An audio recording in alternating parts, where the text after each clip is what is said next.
Баршаңызға сәлем, сіздермен бірге аспаз келін. Бүгін осындай өте дәмді шибурекелер дайындаймыз. Сіздер де жасап көріңіздер, және де видеоны соңына дейін қарап, менің каналыма тіркеліп кетуді ұмытпаңыздар. Түсінбеген жерлеріңіз болса, комментарийға жазсаңыздар болады. Ең алдыменен ұнымызды осындай тұз салып аламыз және қайнап тұрған ыстық су құямыз. Мөлшерлерін описание бөліміне тастап кетемін, сол жерден қарасаңыздар болады.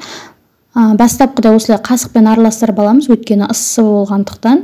Содан соң осылай кішкене жылыған соң қолымыздың көмегіменен қамырымызды илеп аламыз. Үстіне сұйық май құямыз. Содан соң жақсылап июі қанғанша қамырымызды илеп аламыз. Өте жұмсақ қамыр болып шығады осылай. Неке қараңыздар. Осыны енді пакетке салып 5-10 минутқа тындырып қоймыз. Оған дейін біз салмасын дайындап аламыз. Салмасына мен піскен етті ет тартқыштан өткізіп алдым. Және де содан соң жуамызды блендерден өткізіп алдық. Дәміне қарай тұз, бұрыш саламыз. Жақсылап араластырып аламыз. Және де су құюға да болады, егер фарштарыңыз, яғни майсыздау болса, су құйғандарыңыз жақсы. Неке осылай енді қамырымыз 5-10 минут тынды. Енді бөліктерге бөліп аламыз. Шамамен 50 граммдай болады.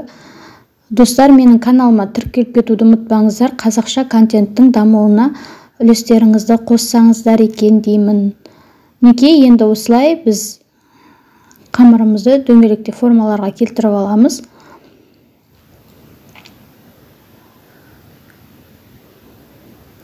Бес 10 минутқа тындырып, оған дейін біз майымызды қыздырып аламыз. Қызып тұрған майымызға шибурекелерімізді пісіріп аламыз.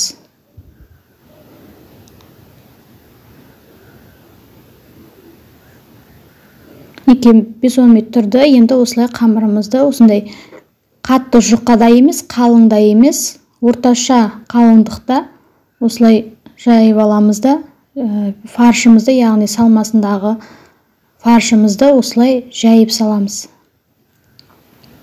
Неке осылай қолымыздың көмегіменен осылай бекітіп шығамыз. Егер сізде өзі арнайы форма шығаратын болса, онда сонымен қиып алыңыз. Жоқ болса, осылай шанышқымен істесеңіздер болады. Екі жағын қызартып қуырып аламыз.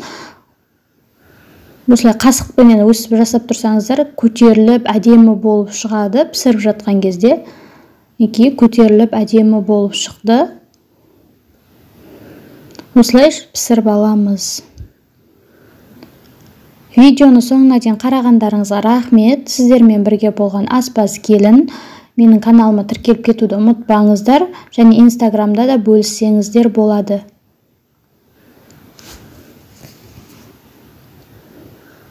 Неке дайын болды. Қараңыздар, өте дәмді болып шығады.